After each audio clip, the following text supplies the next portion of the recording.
Sure, yeah. I think when you look at that position, that guy's got to be the most competitive guy in the room.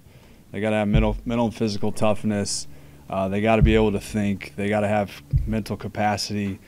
They got to be able to throw the football accurately. They got to have the inventory of throws, pace, touch. They got to be able to drive it when they need it. And then they got to have poise, and they got to have competitive greatness. These games are so close in the NFL. You got to have a guy that wants the ball in his hands in those crunch time moments. And so that's what we're looking for, whether it's a pocket guy, whether it's a guy that can move around a little bit.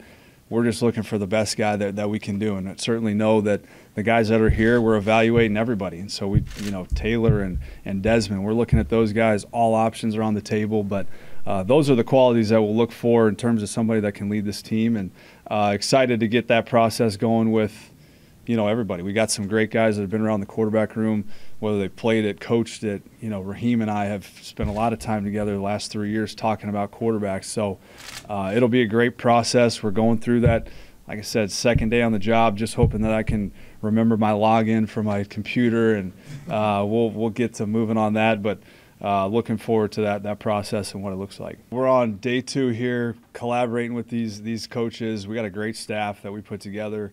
That's something that we're going to be working on the next couple months. And so to say we have an exact idea of exactly what that's going to look like right now wouldn't be fair. But the things that we're going to strive for is it's always going to be about these players first and foremost, and how can we provide the most clarity for those guys to just cut it loose on game day.